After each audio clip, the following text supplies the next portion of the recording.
Evidence for the existence of God. Watch this. We have proof that the Red Sea crossing happened. Like proof, not just artifacts on the bottom. We had those. We had chariot wheels on the bottom of the Red Sea. We had all these cool little artifacts. But the coolest thing that I saw is the shoreline. If you've ever watched the Ten Commandments movie, they have that big pillar of fire that came down. That's mentioned in the Bible, this pillar of fire. I just pictured these flames coming down. But when you go to that shoreline where it's documented to happen, the entire shoreline is melted sand. And it takes about 3,000 degrees or more to melt that sand. And it's evenly melted. You can almost see like footprints. There's stones infused in this melted sand. This is amazing. You don't hear about it. If it was a proof of evolution, it would be in every single textbook. But it's a proof that there was an exodus, like we're having today. You're talking about the exodus, people leaving the cities. Come on, if you believe. It was 3 decades ago that a hostage crisis shocked the town of Cokeville, Wyoming. Around 150 students and teachers at Cokeville Elementary were held hostage by a married couple, David and Doris Young. Tonight, local survivors tell us their story. Local News 8's Bree Clark visited with one of them today. So Bree, the reason we're doing this is there's a second movie that's just been released about this incident.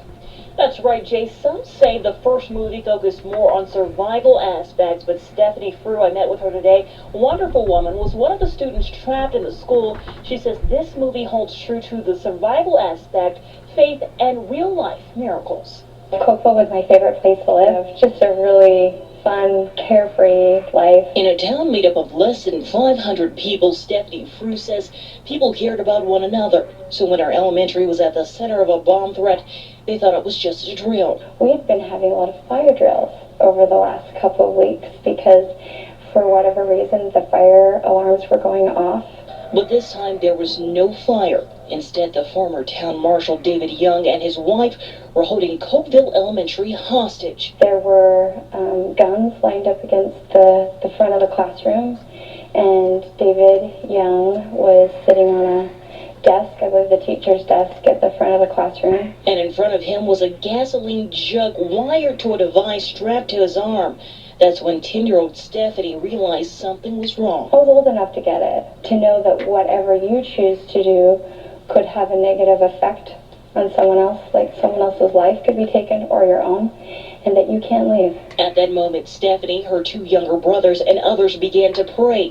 Shortly after, the bomb went off. I remember looking up right when it happened, and it was almost like a column of fire, and just went up and mushroomed down to the ceiling. Right in front of her, she saw Doris Young completely engulfed in flames. I remember hearing my name called in the opposite direction of where she was, and seeing a hand outstretched to me, and I knew that I was supposed to go the other way. Every adult and every child made it out of that explosion alive. It's one of several miracles that children and teachers say took place right in that classroom. For Stephanie, it was a hand of comfort. Others say they saw angels and loved ones that had passed on. A sense of divine proof that Stephanie hopes will serve as a testimony. There were many faiths in that room, and the answer was the same for us all. And the Cokeville Miracle is playing at the Edwards Grand Teton Theater in Ammon. It will show for at least another week unless sales are just through the roof, and then they'll plan on playing it for longer than that, but try and see it as soon as you can. Live here in the studio, I'm Bree Clark. All right, thank you, Bree. Check this out.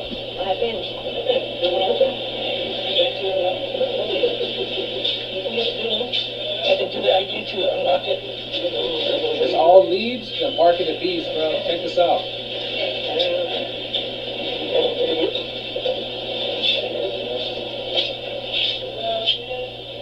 It's all psychological programming preparing you to take the mark. Look what he has to do.